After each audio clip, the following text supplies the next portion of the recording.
How would you like a 15% discount to my daily email, the stack of stuff, the show notes, discounts to the conference, all of that? All you need to do is text the word show to 33777. You'll get the annual subscription with a 15% discount to my daily email. You'll get the stack of stuff, the links to the show notes, discounts to the conference, and so much more. All you have to do is text the word show, SHOW, to 33777. Text show to 33777.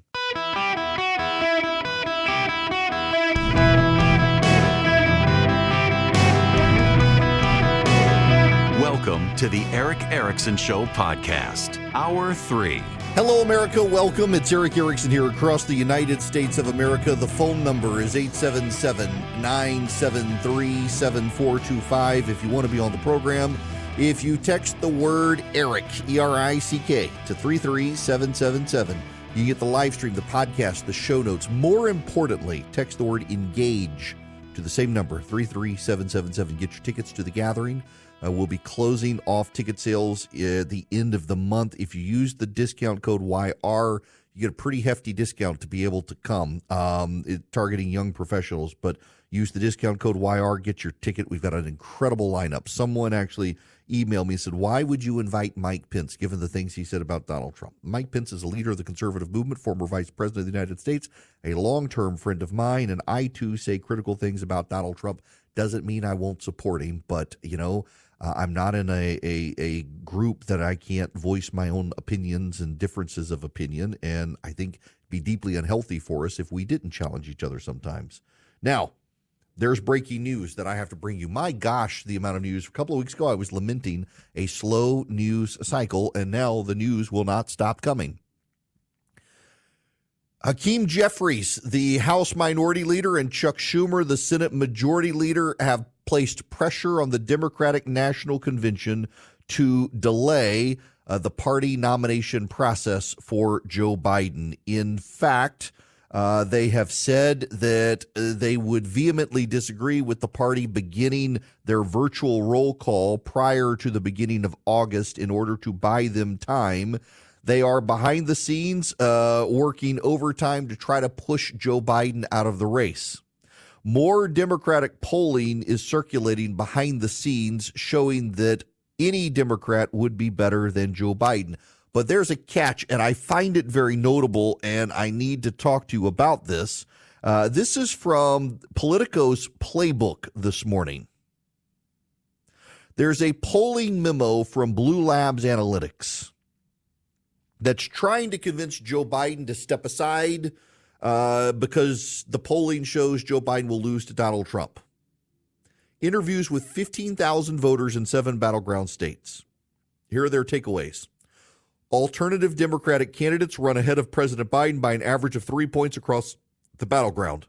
Nearly every tested Democrat performs better than the president. This includes Kamala Harris, who runs better than the president, but behind the average alternative. Some of the gains are coming from winning undecideds and those previously supporting third parties. However, alternative candidates are also pulling votes from Donald Trump. All candidates hold the Democratic base. Voters are looking for a fresh face. Those more closely tied to the current administration perform relatively worse than other tested candidates. In other words, not Kamala Harris, not Pete Buttigieg. This, by the way, is in today's show notes. If you text data to 33777, you can get the show notes. This is in there.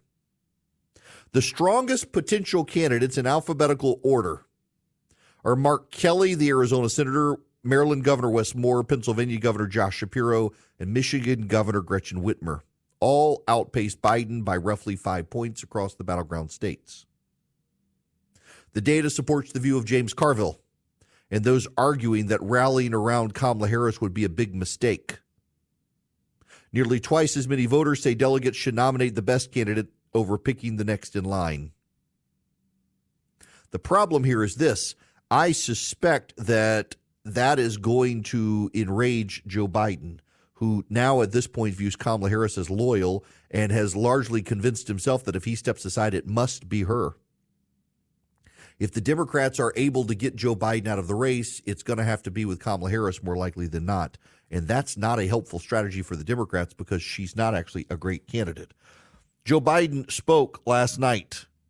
He spoke to the NAACP, and he continually flubbed lines throughout his speech, even on a teleprompter. They've already eviscerated affirmative action. They'd also decimate diversity, equity, and inclusion all across American life. They're already trying to do it by banning books. They're trying to erase black history. Black history is American history.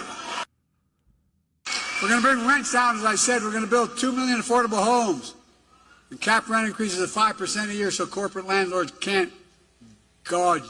Anyway, I don't want to get going. I'm going to get very upset. Going to get very upset. He can't lost his train of thought, and that's his tick anyway. When he loses train, and then he said this remarkable line. Folks, I know what a black job is. It's a vice president of the United States. The crowd actually liked the line, but everybody else was like, I can't believe he just said that. I know what a black job is. Vice President of the United States. It didn't see anything wrong with it. There's a problem, though. There's a huge problem for Joe Biden, and, well, that is the data is not bearing up for him. Here is John King at the video wall at CNN. For the president, Wolf, let's look through it, but let's start with the then. This is back in 2020 when Joe Biden won a pretty convincing win, 306 to 232. This is the map as it fills in. Remember the then when you look at the now, because the difference is striking. This is how our CNN political unit, led by David Chalian, projects the race right now. And right now, deep red, solid Republican. Light red, lean Republican. If this map played out, the election were today and the map played out like this, even if the toss-ups went blue, Donald Trump would win the election. Donald Trump would win the election. That's the problem for the Democrats, and that's their panic because the swing state polling matters, so they've got to push this forward. They've got to open this up. The problem is doing it publicly like Adam Schiff does makes Joe Biden double down because Joe Biden's team is convinced this is a Barack Obama-led coup. And they genuinely despise Obama's team. Even as Biden and Obama have a cordial relationship, the teams hate each other. But wait, there's more. You got Joe Biden. Remember Morning Joe. The day after the debate, Joe Scarborough goes on Morning Joe and says it's probably time for Joe Biden to go away. Then that Monday he was off and Mika Brzezinski did a rally the flag around Joe Biden. And ever since, they've somewhat rallied around Joe Biden. And now this is an interesting conversation to start their show with today. People know Joe Biden. They factored this in. People know Donald Trump. They factored this in. Now, all this could change in a week. Who knows? But right now, as we said yesterday, we live in a 46-46 country, not a 50-50 country. We live in a 46-46 country. And the Democrats have got either fish or cut bait. Like if they can't drive Joe Biden from the race, they need to line up behind Joe Biden because there's no middle ground here. You're either united, a house divided against itself can't stand. You're either united or your side loses. They've got to make decisions fast. And all these stories about Nancy furiously going around trying to undermine Joe Biden, it's not working. I mean, I don't even know if that's true. We keep hearing about Barack Obama and all of Barack Obama's people quietly working behind the scenes to undermine Joe Biden. If they are. That's not helpful. It's not helpful, first of all. And secondly, it's not working with the rank and file base. After all of these historic moments, and Republicans are in Milwaukee, they know they're going to win. Just like, Karl Rove said Joe Biden can't win. I understand. He's turned in a terrible debate performance. He has trouble in interviews. He always has. But again, I want to see the polling that says that. I want to see the numbers that say that because all I hear is, there's a secret poll. I've looked at internals of candidates and he's down by 87. Every public poll that's come out has this race tied, Mike. Talking to Mike Barnacle there. That's Joe Scarborough, and that's a credible point. And remember, that's Joe Biden's favorite show. And Scarborough's right. Joe Scarborough is actually right about this race. The public polling shows a tied race within the margin of error. Donald Trump's polling average has actually gone down ever so slightly in the past few days. No poll has come out yet that can contemplate the effects of an assassination attempt on Donald Trump. But if Joe Biden's disastrous debate performance didn't move the needle much, I doubt an assassination attempt on Donald Trump will move the needle much. It's a tied race. Why should Joe Biden get out of it if it's tied after that debate performance? There's something else, too. The difference in a tied race is enthusiasm. And Republicans are highly enthusiastic. On MSNBC, they can trash talk Nikki Haley. They can trash talk Ron DeSantis. They can trash talk all the Republicans who ran and challenged Trump and lost and are now coming back. But the Republicans are now unified. And they're deeply enthusiastic. And every person who was a Trump supporter will become a Trump voter because a bullet passed through his ear. More so with the outrageous lunatic conspiracy theories voiced on MSNBC that actually it was a teleprompter that shattered, even though we see the teleprompter post gunshot and it was not shattered. Joe Biden is not an enthusiastic candidate. That's why, as I said at the beginning of this program today, he's got to fan the flames because he's got to keep people agitated and convinced that Donald Trump's going to destroy the country if he gets elected in order to get his side to turn out. And still, despite all of that, they're not enthusiastic about going to vote. And that will matter if there's rain on Election Day or the day they decide to vote. It'll matter for early voting. It'll matter. It's a tied race, though. When you have the enthusiasm gap and Joe Biden is convinced because he goes to these crowds like the NAACP event and they all cheer for him and they all love the lines and you've got the Congressional Black Caucus standing behind him telling him to stay in the race and run, that's a problem for the Democrats to get him out. He doesn't see the enthusiasm gap and he can see the public polling. And when you see the public polling, to Joe Scarborough's point, and the public polling is tied, you're not seeing the private polling. You're hearing the rumors of private polling. You're having selective private polling leaked. I know how that works too. The private polls that get leaked to Politico are the polls designed to drive a message, not a candidacy. Joe Biden's been in the game for 50 years. He knows that too. When they leak a poll like that, that's a poll that's being leaked to try to get him out of the race. It's not a legitimate poll. It's a messaging poll. Show him the real polling. His campaign now is doing real polling in those battleground states. I suspect that will persuade him one way or the other. Joe Biden right now is convinced he can beat Donald Trump. But the reality is also this. Joe Biden wants to stop Donald Trump. If his small inner circle ultimately decides that he can't win, he'll get out. The problem for the Democrats is they have not yet gotten to that point in the inner circle. They still think Joe Biden can win, and they're not providing him any compelling data to show otherwise.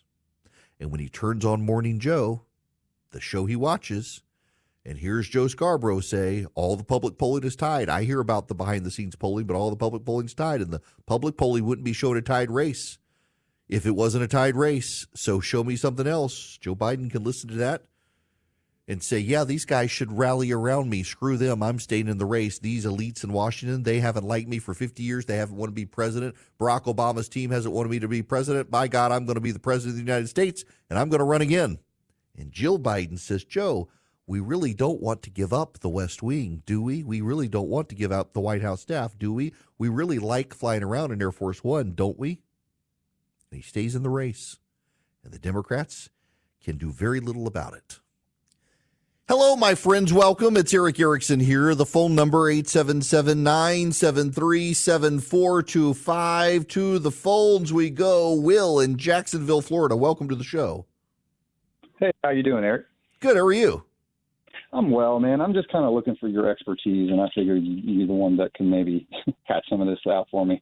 My issue is this: we have a growing number of the younger generation, and that's kind of what you've been hitting on today, is getting the young vote motivated. We've got a growing sentiment in the younger generation, Republicans, Democrats, Independents, that the American dream is just out of reach. It's becoming more and more out of reach, and it just, I'm all for free market, and America is great, and we love our country, we love our police, we love our borders, we love our military. I'm a vet myself. It just seems like we continue to kick this can down the road for the next generation, and there is a growing sentiment where these generations, including myself, it's like, how are you going to convince them to come over to our side if they literally don't see a few? I mean, Biden and the Democrats are just promising them handout after handout. What is for you? This is my question. What can we do to protect our economy and the future generations without completely destroying free market? Because I got to say, I'm a Republican, I'm a conservative, but it seems like something has to be done. It really does. Yeah, so there's a big divide, and you've got the J.D. Vance theories and Orrin Cass of American Compass. They want to essentially embrace FDR-style government regulation and industrial policy, which history shows actually is deeply inefficient. I mean, do you want the people who couldn't stop a shooter on a roof to be the people who control the economy and set policy? My personal preference is we don't actually have a free market. We have technocrats in Washington, D.C. and New York who control the economy. And the easiest way for us to enable people like you and others to benefit is to get them out of the picture. And the way we get them out of the picture is you cut regulation. You actually do force companies to level the playing field by getting rid of particular tax breaks for major corporations. And you stop doing bailouts of companies that should be allowed to go belly up. The biggest issue we have as a country right now, in my mind, is the government has created so much moral hazard.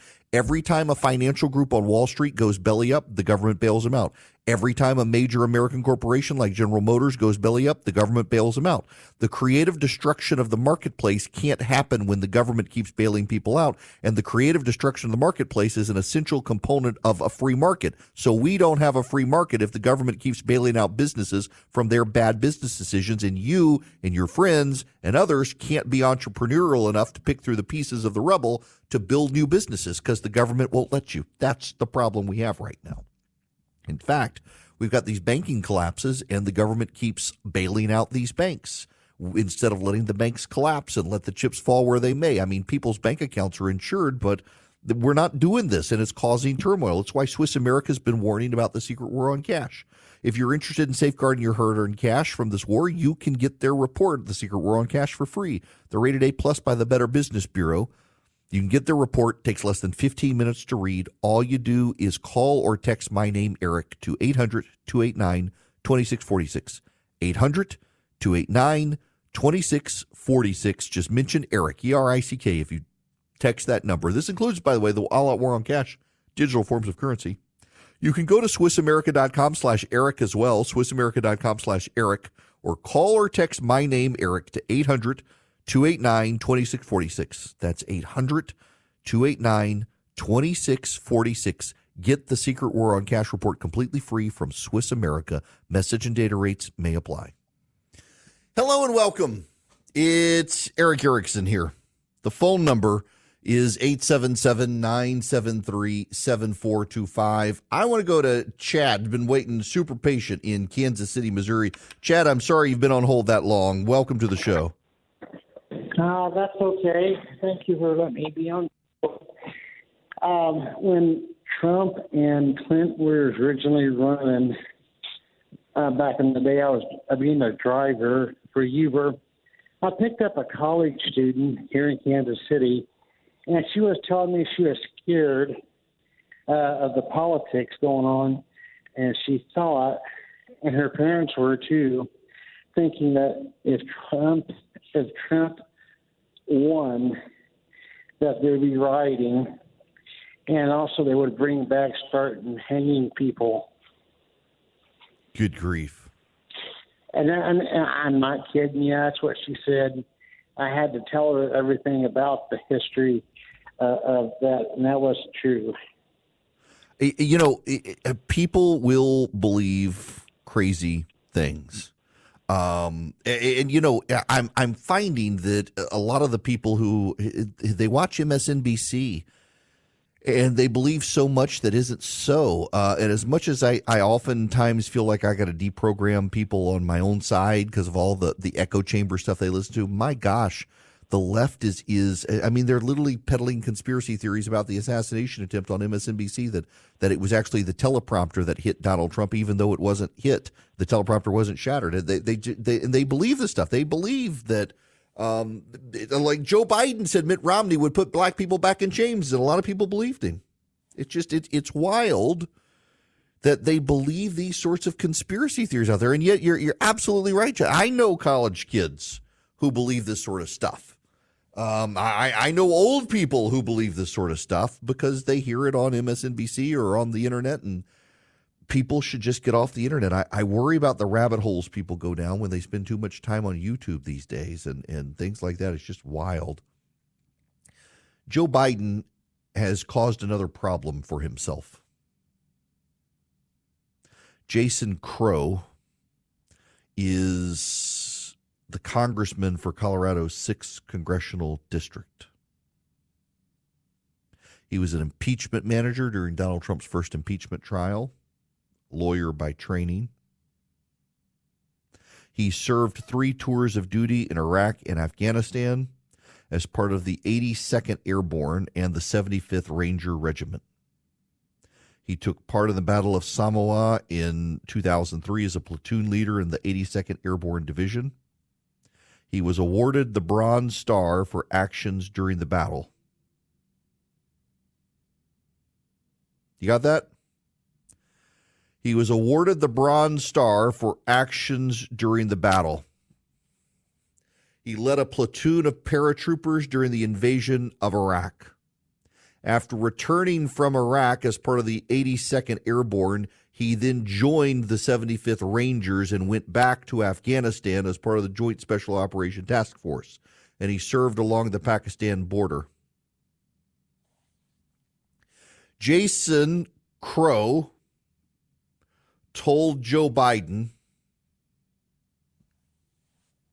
that he needed to get out of the race, called out Joe Biden, had the gumption on a call of centrist Democrats to tell Joe Biden he needed to get out of the race. And Joe Biden yelled at Congressman Jason Crow, Bronze Star recipient, on the phone, "Tell me who enlarged NATO. Tell me who did the Pacific Basin. Tell me who did something that you've never done with your Bronze Star like my son." He attacked a Bronze Star recipient.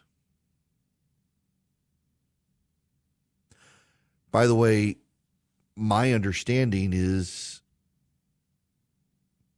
he actually has more than one Bronze Star, one of which he got with Valor, which is a designation on the Bronze Star.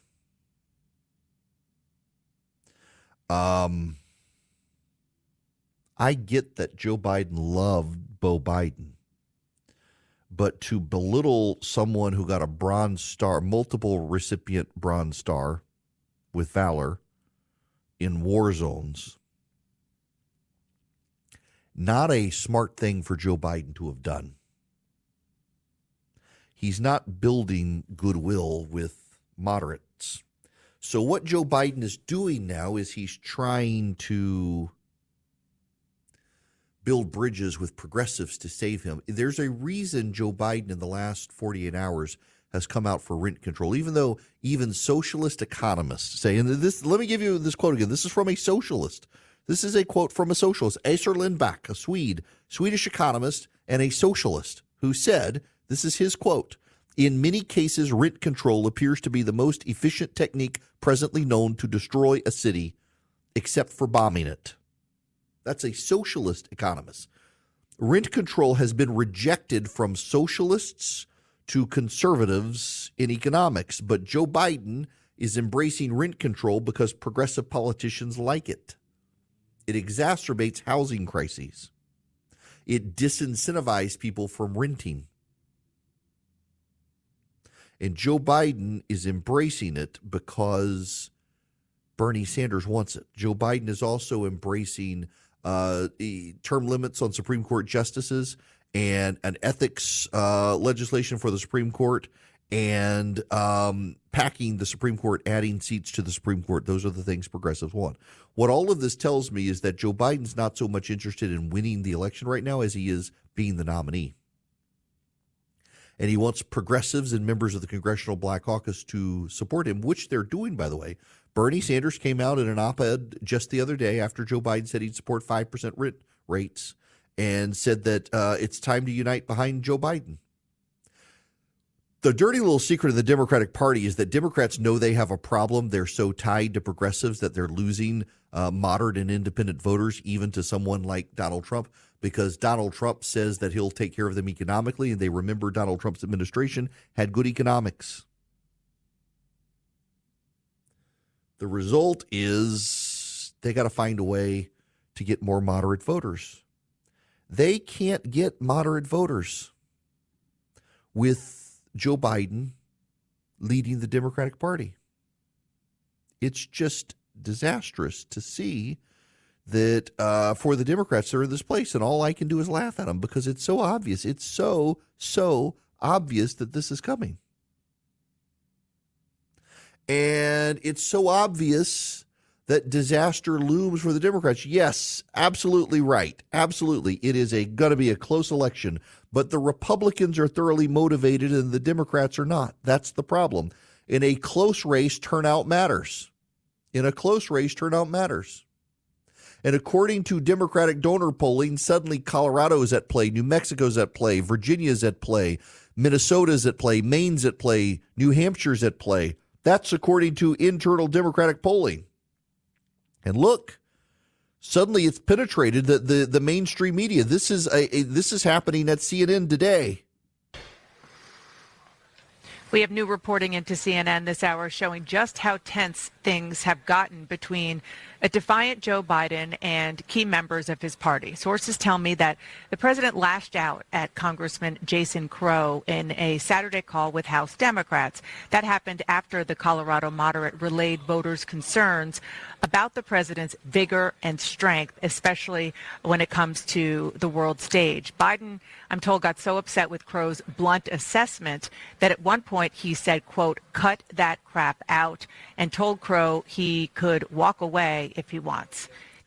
Oh, the chaos that's building here is remarkable. And the chaos continues from the Democrats. And the Democrats don't really have, well, they don't have a way around this. Chris Coons is one of the people in Biden's close circle. He's doing a lot of TV defending Joe Biden, and he went on MSNBC earlier today to try to rally people. Senator, just over the weekend, California Congressman and Senate candidate Adam Schiff spoke to donors at a fundraiser about Democratic prospects. If the president is still at the top of the ticket, he essentially said, if it's President Biden, I think we lose. What would you say to those people within your own political party who say, well, this may not be the most winning ticket? Jose, I understand the widespread concern among some of my colleagues. I know Congressman Schiff and respect him and look forward to serving with him in the Senate. But poll after poll, nationwide head-to-head polls still show this within the margin of error in a head-to-head race. And bluntly, it's July. There are months left. I don't know of any candidate for president in modern history who, because the polls are moving one way or the other by a few points, abandoned their campaign for the presidency in July. I do know that President Biden has heard from lots of folks like Congressman Schiff and many others in my party and their concerns. We have a convention coming up in a few weeks after the Republican convention this week. President Biden is doing the things that my concerned colleagues asked him to do. He's doing long TV interviews. He's doing brief small group interviews. He's campaigning hard and is leading hard. I support Joe Biden. I am, of course, a campaign co-chairman. I've also been urging him to pivot and to change the tone. the tragic events of Saturday, where several folks were shot and one killed at a rally in Pennsylvania, and former President Trump was injured and nearly assassinated, give us a moment to reflect as a country and to look at what kind of tone we want. And Jose, the reality is it's Joe Biden who, from his inaugural, from his campaign, has campaigned on restoring the soul of our country and bringing us back together. Wow, turning Donald Trump's near assassination pivot into something for Joe Biden, who was asked on CBS about being a unity candidate. In the whole debate. And look, when I originally ran, you may remember it, I said I was going to be a transitional candidate. And I thought that I'd be able to move from this, just pass it on to someone else. But I didn't anticipate things getting so divided. And quite frankly, I think the only thing age brings a little bit of wisdom. And I think I've demonstrated that I know how to get things done for the country, in spite of the fact that we were told we couldn't get it done. But there's more to do, and I'm reluctant to walk away from that. Let me ask you about reproductive rights. You've had your vice president out front on that. Talking about the long game, people will say that there's an example of Democrats not playing the long game well, that conservatives have been saying they're going to get rid of this for years now, and they got it. You've said that you will restore it. How can you be assured that you'll be able to do that? The Supreme Court did it. Trump appointed the Supreme Court with the express purpose of doing it. And there he goes with his creepy whispering again. He wanted to be a transition candidate, but the nation's gotten so divided. Why? Why do you think that is? I'll do my little creepy whispering for Joe Biden, too. Why do you think it is? He gets elected and the nation gets more divided? Why do you think that is? Maybe because Joe Biden had something to do with it. And then lectures a Bronze Star with Valor recipient who served multiple tours in Iraq and Afghanistan about what Joe Biden's accomplished compared to him and his Bronze Star. Just remarkable arrogance. Democrats, I told you all along, all the things you said about Donald Trump applied to Joe Biden. You refused to believe it. Well, guess where you are now.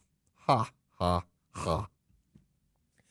I got to tell you about the Eden Pure Thunderstorm, the 3-pack. You can get 3 of them by going to EdenPureDeals.com. You get them for less than $200 and you save $200. Use the discount code ERIC3, ERICK3.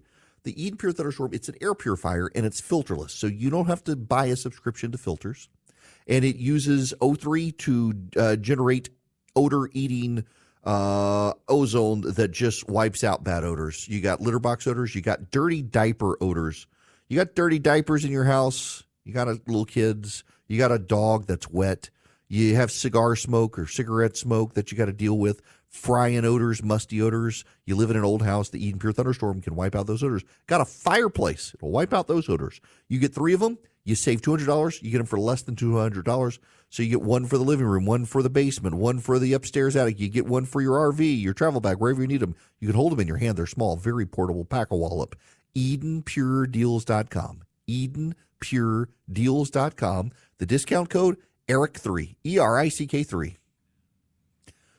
Welcome. It is Eric Erickson here. I got to tell you, there is some growing alarm. I'm on a group chat, and there is growing alarm that the Democrats might be able to push Joe Biden off the ballot. Now, I don't know in that level of disarray if it helps them that much, but there is a concern that it will allow the Democrats to relaunch with plenty of time to spare. We're not even to August yet.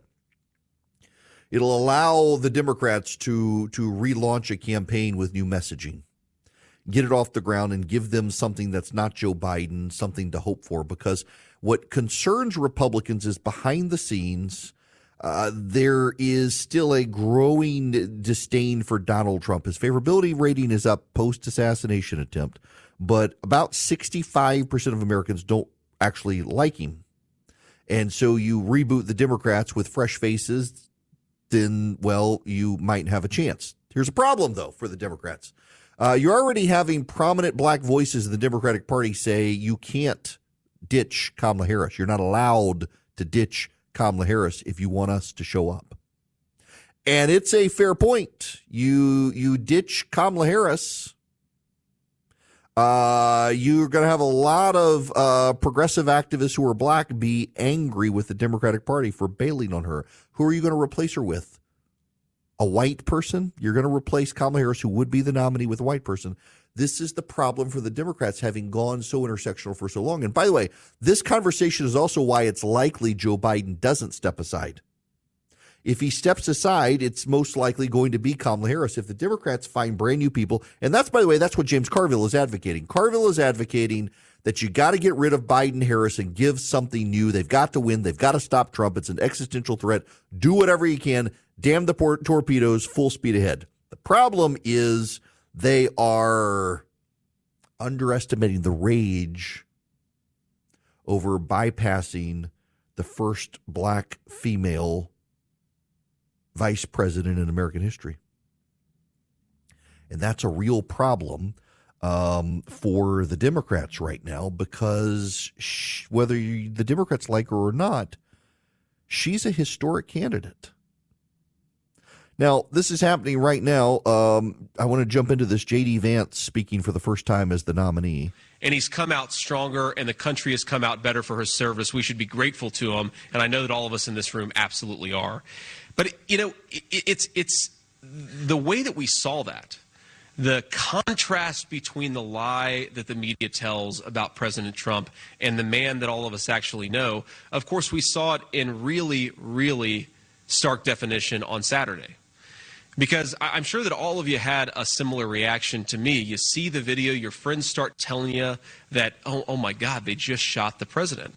And then when I first saw the clip, I was worried. You know, you saw him go down, and I didn't know what was going on afterwards. I was so terrified that we had just lost a great president, but it would have been an unbelievably terrible thing for our country in that moment in time. I was just so afraid for him and so afraid for our country. And then, of course, he stands up a minute later after they shot him. They literally shot him. That's J.D. Vance in the air, and he says, talking in Milwaukee, his first big speech. We'll be back tomorrow covering his speech tonight.